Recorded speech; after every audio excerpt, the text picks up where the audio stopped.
12시 많은 참여 바랍니다.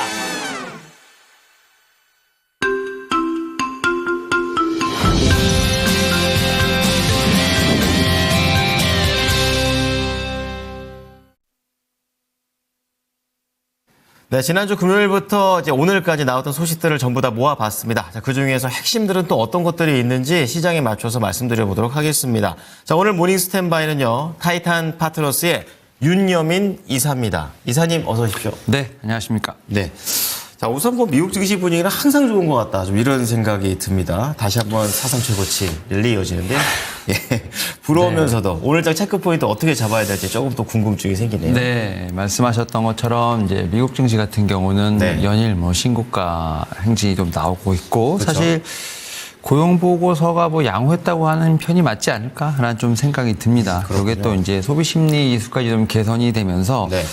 사실 투자 심리가 상당히 우호적이라고 좀 말씀을 드릴 수 있을 것 같고요. 특히 이제 사실 뭐 이제 성장주의 어떤 한 축이라고 볼 수 있는 뭐 이제 양자 컴퓨터라든지 뭐 네. 우주 개발, 그 다음에 이제 비트코인 관련된 종목까지도 다 상승을 하면서 일단은 뭐 제가 볼 때는 미국 증시 같은 경우는 일반 성장주, 뭐 테마주 할 것 없이 좀 성장세가 상당히 강하게 나오고 있다라고 좀 말씀을 드릴 수 있을 것 같고요. 네. 특히 이제 고용지표 관련돼서는 좀 약간 이제 혼조세가 나온 부분은 분명히 있습니다. 혼조세가 나온 부분은 있습니다만 아무래도 이제 뭐 파업과 관련된 쪽에서 문선 장미라든지 이런 쪽에 대한 부분들이 제가 볼 때는 조금 뭐 좀 부진했던 부분들이 있었습니다만 그럼에도 불구하고 어쨌든 시장의 어떤 예상처럼 어쨌든 허리케인이나 파업 이후에 좀 회복되는 모습이 나왔다는 점, 뭐 그런 점이 시장에는 그렇게 큰 영향을 주지 못했다라고 좀 말씀을 드릴 수 있을 것 같고 특히 뭐 소비자 그 심리 지수가 좀 개선이 되면서 이런 부분들이 제가 볼 때는 성장주를 중심으로 한 상승세가 있었다라고 좀 말씀을 드릴 수 있을 것 같습니다. 네. 근데 이제 이번 주가 좀 상당히 중요하지 않을까 생각을 하는데 미국 같은 경우도 이제 좀 발표들이 있습니다. CPI, PPI 좀 관련된 발표들이 있기 때문에 이와 관련된 어떤 이제 물가 지표라든지 여기에 대해서 좀 상당히 많은 좀 제가 볼 때는 이번 주에 경제 지표라든지 경제 회의가 좀 기다리고 있는 상황이기 때문에 그쵸, 네. 이와 관련된 얘기도 좀 주목해 볼 필요가 있지 않을까 생각을 하고 있고 네. 특히 간밤에 이제 트럼프 당선인이 네. 파월 의장을 해임하지 않겠다라고 뭐 이런 얘기가 좀 나왔죠. 원래 사이가 안 좋다라고 알려졌었는데 그게 아니다라고. 일단은 뭐 시장에서 좀 오해를 풀기 위한 부분도 있겠습니다만 막상 또 이제 임명이 되고 나면 스탠스가 바뀔 수도 있습니다. 그래서 얼마든지 가능하신. 네, 트럼프 분이죠. 당선인이 파월 의장을 뽑았다는 점. 하지만 임기 말년에 가장 좀 이제 어떻게 보면 잘하고 싶어 했다는 점을 봤을 때 스탠스는 바뀔 수 있다. 다만 지금으로 봤을 때는 상당히 좀 시장에 좀 유화적인 제스처를 보냈다는 점도 제가 볼 때는 이번 주에 어떤 물가 지표를 좀 대비하는 부분이 아닌가라는 네. 좀 생각을 하고 있고 그렇군요. 그런 측면에서 뭐 FOMC의 어떤 회의, 금리 인하에 대한 가능성이 상당히 올라가고 있다. 뭐 25P에 대한 어떤 금리 인하가 한 87% 정도 나오는 상황이기 때문에 그리고 뭐 올해보다 내년 같은 경우 두 번에서 세 번째까지도 좀 내릴 수 있다는 점 상당히 좀 중요하지 않을까 생각하고 있고 예. 다만 이제 우리나라가 좀 상당히 문제가 되지 않을까 생각을 하는데 코스피 같은 경우는 지금 금융위기 때인 PBR 0.85배까지 내려온 상황이라 말씀드릴 수 있을 것 같습니다. 예, 그래서 그리고 지난주 주말에 좀 결론이 나지 않은 상황이기 때문에 특히 이제 외신들 같은 경우도 상당히 좀 강한 좀 우려의 목소리로 지금 기사가 좀 나오는 상황이죠. 예, 그래서 예.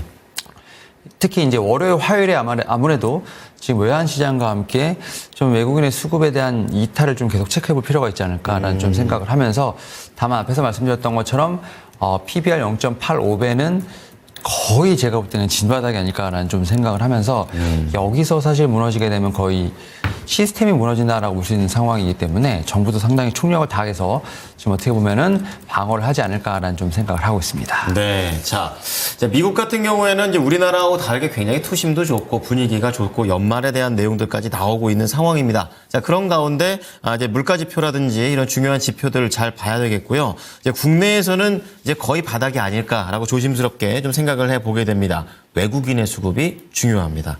자, 그럼 모닝 키워드 들어가 볼 텐데요. 첫 번째 키워드 이제 좀 가기 전에 지난주에 말씀하셨던 뭐 NC소프트, 쇼박스, 셀트리온 사실 이제 조금 이제 밀렸던 부분이 있었기 때문에 이제 이 부분을 어떻게 해석할까요? 좀 사는 기회일까요? 아니면 조금 있다가 살까요?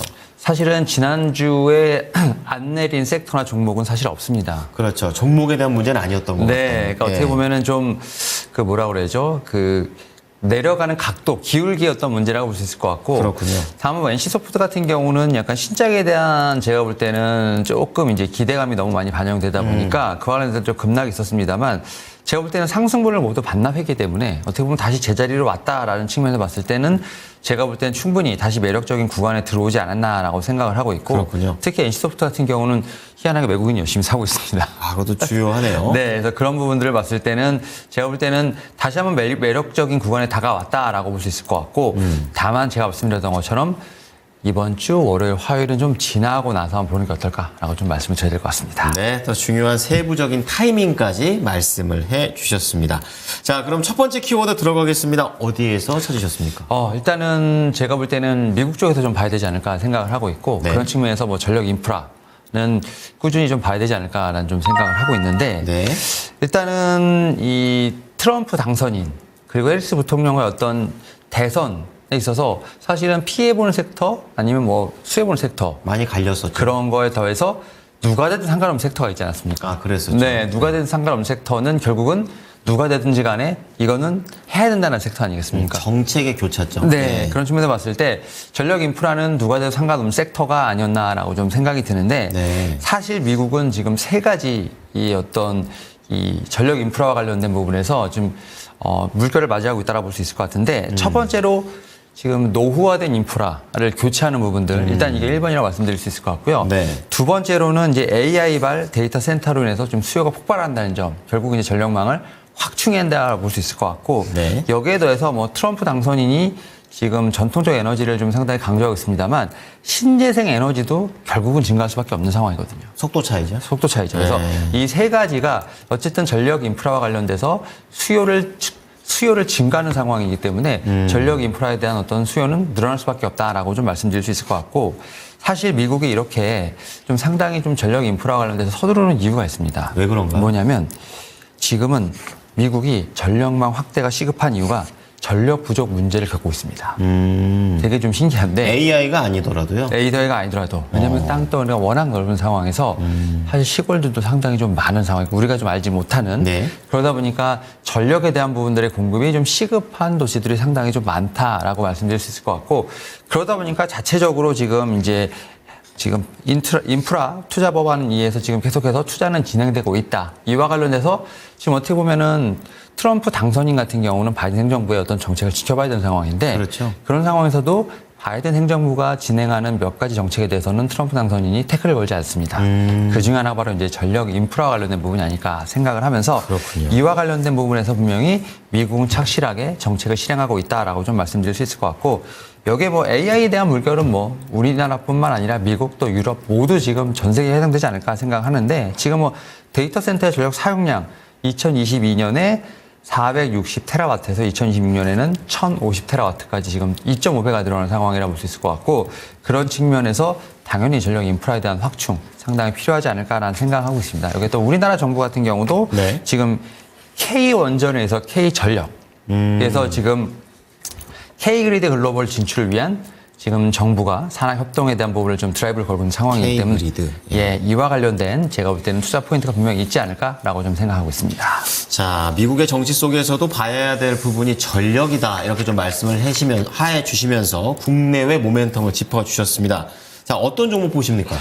네, 일단은 저는 이제 일진전기 다시 한번 좀 말씀을 드릴 수 일진전기. 있을 것 같은데 예. 지금 전력 인프라 관련된 종목들이 생각보다 자리를 잘 지키고 있다. 네, 이런 측면에서 봤을 때 좀 대장주들이 자리를 잘 지키고 있을 때 좀 따라갈 수 있는 좀 밸류에이션에 대한 부분에서 좀 부담이 없는 종목이 뭘까라고 좀 생각을 해봤더니 결국 일진전기가 아닐까라는 좀 생각을 하고 있는데 이 회사 제가 이제 이 증설에 대한 얘기는 좀 상당히 많이 드렸는데 네. 지금 2025년 내년부터 초고압 변압계 실적에 대한 업사이드가 상당히 기대된다라고 좀 말씀드릴 수 있을 것 같고 지금 이제 내년에 대한 실적 컨센서스가 계속 올라가고 있어요. 그러니까 내년에 그 실적에 대한 부분을 계속 이 증권가에서 예측을 하는데 계속 업사이드가 올라가고 있습니다. 그래서 지금 매출이 한 1조 5천억 정도, 지금 영업이익 같은 경우는 한 800억 정도 예상이 되는데 지금 올해 실적이 다 안 나왔습니다만 예. 올해 대비 내년에 영업이익이 한 30% 이상 성장하지 않을까라는 좀 예측을 하고 있고요. 그렇군요. 근데 주가는 떨어지고 있지 않습니까? 찬스네요. 네, 그러니까 실적에 대한 어떤 기대치는 올라가고 있는데 주가가 많이 떨어졌다는 건 그만큼 싸다는 얘기가 될 수 있죠. 물론 이제 모든 종목이 대부분 다 지금 현재 증시에서는 싸졌지만 그럼에도 불구하고 실적의 추정치가 올라간다는 건 싸다는 거에 대한 어떤 강력한 뒷받침이 되지 않을까 생각을 하면서 일진정리 한번 말씀드려보도록 하겠습니다. 자, 3월에 레벨업한 이후로 계속해서 이렇게 연말까지 가고 있는 분위기인데요. 지금 23,000원 바로 밑에 있습니다. 목표가는요? 일단 목표가는 5월 29일 날 세웠던 전고점인 3만 원을 다시 한번 트라이 해보는 걸로 말씀을 드려볼 수 있을 것 같습니다. 네. 자, 전력 인프라 쪽과 관련해서 대장주를 잘 따라갈 수 있는 종목 일진전기 말씀을 드렸습니다. 자, 두 번째 키워드는 어떤 걸까요? 네, 두 번째 키워드는 AI. 그중에서도 소프트웨어를 좀 말씀드려볼 수 있을 것 같은데 네. 지금 미국 시장에서도 상당히 핫한 키워드가 이제 AI 소프트웨어가 아닐까라는 좀 생각을 하고 있고. 종목도 잘 갔었고. 네, 그리고 그런 상황에서 좀 그러한 온기가 우리나라 특히 이제 AI 소프트웨어 쪽에도 지금 어느 정도 훈풍을 주고 있지 않나라고 좀 생각을 하는데 특히 이제 엔비디아는 정확히 말하면 이제 IP 회사라고 보는 게 맞지 않을까 생각이 드는데 이제 이런 엔비디아 같은 경우가 지금 아마존 웹 서비스와 함께 지금 AI 서비스에 걸쳐서 전반적인 소프트웨어를 좀 개발하기 위한 부분들 뭐 이런 부분들을 좀 시도하고 있는 상황에서 특히 이제 AI 소프트웨어 관련된 부분들이 어떻게 보면은 미국 증시에서 여러 가지 좀 제가 볼 때 섹터로 확장되는 모습이 나오고 있다라 말씀드릴 수 있을 것 같은데 사실은 그 테슬라의 이제 자율주행도 결국 어떻게 보면 소프트웨어라고 볼 수 있는 상황이라고 말씀드릴 수 있을 것 같고 특히 이 소프트웨어가 상당히 많은 어떤 전방위 산업에 확장이 되고 있는데 최근에는 지금 일론 머스크가 드론과 관련된 얘기 되지 않았습니까? 아, 그렇군요. 그럼 그것도 결국은 AI 소프트웨어가 들어간다라고 말씀드릴 수 있을 것 같습니다. 그런 측면에서 우리가 보고 있는 좀 미국의 가장 큰 기업들이 볼 수 있는 뭐 팔란티어 같은 경우도 강했죠. 네, 지금 어떻게 보면 방산과 좀 엮이는데 그게 또 AI에도 엮여 있는 상황이다 보니까 결국 AI가 이제 하드웨어 쪽보다는 소프트웨어에 상당히 좀 강조되고 있는 상황이고 그런 측면에서 이 소프트웨어가 어느 분야까지 확장되는지가 상당히 좀 주목을 받고 있다라고 좀 생각이 드는데 그런 측면에서 확장이 되는 것도 중요합니다만 과연 이걸로 돈을 벌 수 있을까? 매출이 나올 수 있을까? 이런 부분도 제가 볼 때는 좀 체크를 해보면서 이 AI에 대한 확장성에 대한 부분들을 좀 시장에서 상당히 주목하고 있다라고 좀 말씀을 드리면서 그와 관련돼서 결국 매출이 나오는 종목들에 대한 선별 작업이 필요하지 않을까라는 생각을 하고 있습니다. 네. 뭐 다시 한번 AI 소프트웨어가 금요일장에서도 관련 종목들이 강세를 띄었던 부분들을 공략해 드려가고 있습니다. 자, 그럼 국내에서는 어떤 종목입니까? 국내에서 AI 소프트웨어 관련된 종목들이 생각보다 많지 않습니다. 맞아요. 그 가운데서도 숫자가 좀 나올 만한 종목이 뭐가 있을까라는 좀 생각을 해보면 결국은 네이버밖에 없다. 그렇죠. 가장 확실한 건 눈에 보이는 게 있죠. 네이버가 사실은 지금 8월 달, 그러니까 이제 어떻게 보면 여름에는 좀 최저점 52주 신저가를 썼습니다만 맞아요. 그 대비해서 지금 한 30% 정도 이제 어떻게 보면 상승을 했는데 3분기부터 좀 실적이 좀 나오고 있습니다.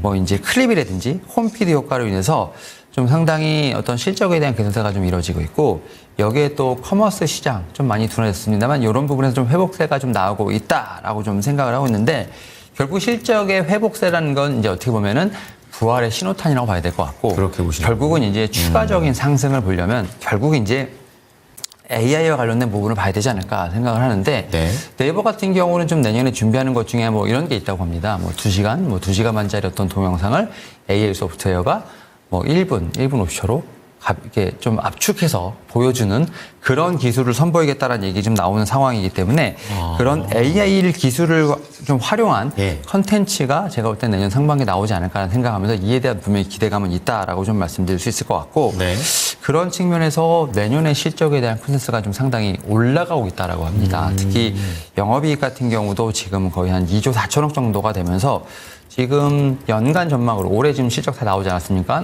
올해 대비 영업이익이 20%가 늘어날 것이다. 사실 이렇게 큰 종목 자체가 영업이익이 크게 늘어난다는 것 자체는 제가 볼 때는 상당히 큰 발전이 있지 않을까라는 좀 생각을 하고 있고요. 또 한 가지 상당히 좀 특이한 점이 외국인이 정말 이 종목을 하루도 빠짐없이 사고 있습니다. 아, 그렇다면 또 예전에 그런 네이버로 갈 수 있지 않나? 그래서 한 10월 말부터 수급이 조금 들어오던 순간이 있었는데 11월 달에는 거의 본격적으로 11월 8일 하루만 제외하고 11월, 12월 내내 지금 이제 외국인이 매수를 하고 있다는 점, 여기에 더해서 기관도 연기금도 최근에 좀 따라붙네요. 수급이 들어왔다는 점에서 봤을 때 물론 이제 앞서서 말씀드렸던 15만 원에 대비해서 한 30% 정도 오르는 부분이 있었습니다만 그래도 좀 차트를 좀 넓게 펴보면 네. 여전히 좀 조정을 많이 받았고 지금 전고점 대비해서 절반 이상 지금 조정을 받았기 때문에 충분히 업사이드가 있지 않을까 생각을 하면서 좀 AI 소프트웨어 중에서 돈 버는 기업으로서 저는 네이버 한번 말씀드려보도록 하겠습니다. 네, 갖고 계신 분들은 이제 많이 회복했네. 이런 생각도 하실 것 같은데 목표가 얼마나 보십니까? 일단 1차적으로 지금 이제 1월 16일 날 세웠던 23만 5천 원 정도까지 일단 1차적인 목표가를 한번 좀 말씀을 좀 드려보도록 하겠습니다. 네, 좋습니다. 자, 오랜만에 또 네이버 얘기가 이렇게 나옵니다.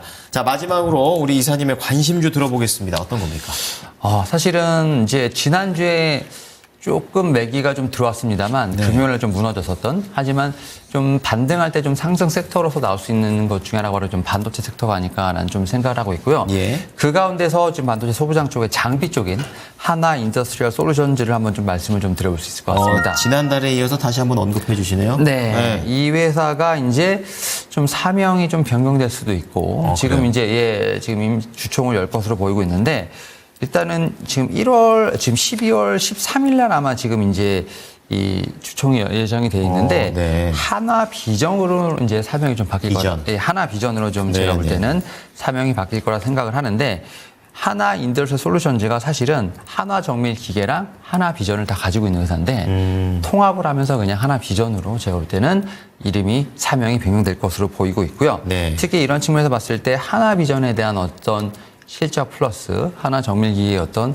실적까지 좀 포함되면서 이 회사 자체는 제가 볼 때는 좀 점프를 할 수 있는 분명히 그러한 제가 볼 때는 계기를 마련할 수 있지 않을까 생각을 하고 있고요. 그렇군요. 여기에 대해서 하나 정밀기계는 지금 HBM 관련돼서 지금 TC 본더 얘기가 좀 많이 나오고 있고 지금 SK하이닉스의 퀄테스트 관련된 얘기들 아직까지 결론이 나지 않았습니다. 지금 뭐 계속 테스트를 진행 중이라고 좀 볼 수 있을 것 같은데 그렇군요. 엔비디아가 이렇게 어떻게 보면은 종횡무진하는 네. 가운데서 SK하이닉스 같은 경우도 HBM3E에서 4까지도 어쨌든 계속 타임라인이 나오고 있는 상황이죠. 특히 이런 상황에서 지금 하이브리드 본더에 대한 개발을 힘쓰고 있는 상황이기 때문에 이와 관련돼서 하나 정밀 기기가 분명히 수혜를 볼 수 있지 않을까라는 좀 생각을 하면서 그런 측면에서 하나 정밀 기계를 100% 자회사로 갖고 있는 하나 인더스트리얼 솔루션즈 이제는 뭐 이제 하나 비전으로 이제 사명이 바뀌겠습니다만 이 종목에 대한 관심이 분명히 필요하지 않을까라고 좀 말씀드려보도록 하겠습니다. 네, 짧게 목표가 듣고 마무리 짓겠습니다. 네, 이 종목 같은 경우 일단 1차적인 목표가로 42,000원 말씀을 좀 드려볼 수 있을 것 같습니다. 네, 알겠습니다. 자, 오늘 윤여민 이사의 종목 3가지 공개가 됐습니다. 정리해 드리겠습니다. 자, 첫 번째는 미국 정치 속에서도 봐야 될 부분이 바로 전력이 되겠습니다. 그래서 대장주를 잘 따라갈 수 있는 종목 일진전기 목표가 3만 원 제시하셨고요. 자, 두 번째는 AI 소프트웨어입니다. 금요일에 미국 장에서도 강세를 뗐던 종목이죠. 실적에 대한 회복도 있고 커머스 시장에 대한 회복도 알아볼 수 있겠습니다. 네이버입니다. 1차 목표가 23만 5천 원.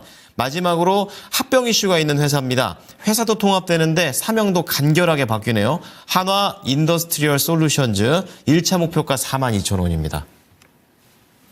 네, 이사님 오늘 말씀 잘 참고하겠습니다. 감사합니다. 네, 감사합니다. 지금까지 투자 판단에 도움이 될 수 있는 정보를 제공해 드렸습니다. 하지만 특정 종목의 상승과 하락을 보장하진 않으니까요. 참고해 주시기 바랍니다. 월요일 기분 좋게 시작하십시오. 고맙습니다.